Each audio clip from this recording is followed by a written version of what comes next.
Já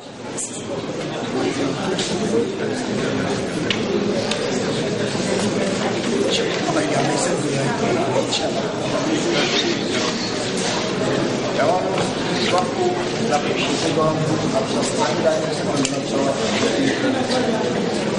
No, pak já teda nevím, ale určitě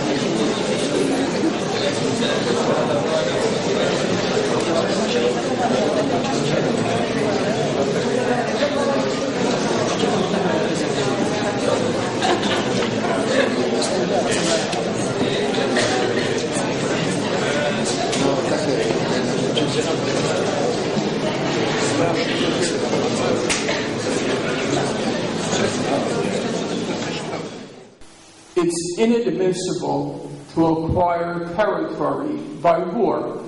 That's a basic principle of international law. It's a foundation principle. Israel acquired the West Bank and Gaza during the June 1967 war.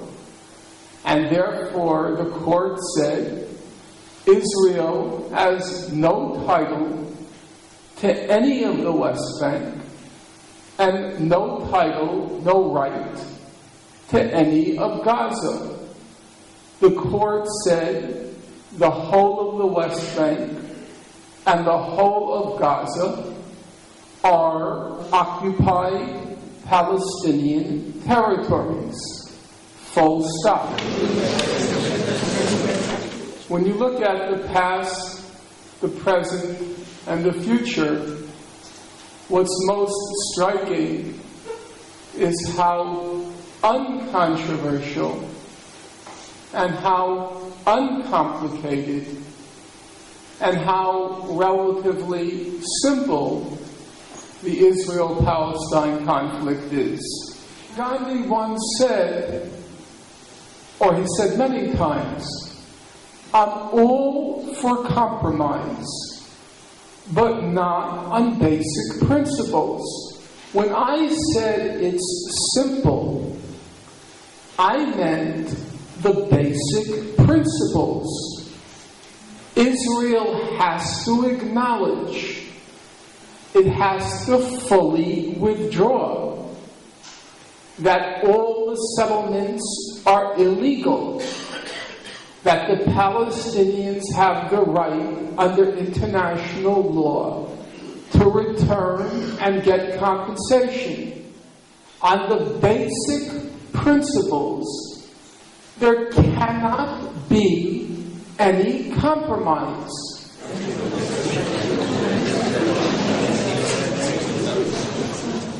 If you don't criticize, let's say, a child, the child is always praised. Everything the child does is good. The child becomes very vain and very arrogant. Criticism is a healthy thing. It's healthy because it keeps you connected with reality.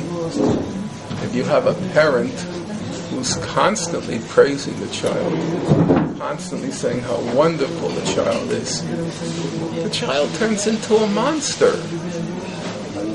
And I think the same principle applies to a state or a nation or a people. There was no war in Gaza. It was a massacre. And if you look at the testimonies of the Israeli soldiers, the one thing they kept saying two things. One, there was no fighting, no battles. We never saw Hamas. We never saw an enemy. Nothing. That's what one soldier after another said.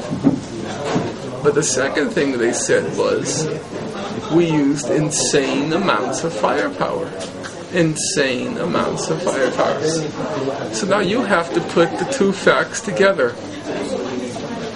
No combat, but insane amounts of firepower. So, what is that? It's a massacre. And that's what happened in Gaza. If you look at the formal record of the Arab League, it's actually good. The problem is whether you're doing anything about your formal position. And the Arab League does nothing. I would add the Arab states which act in support of the Palestinians, the ones who act in support, they're not doing it for the Palestinians. They're doing it for their own state interests.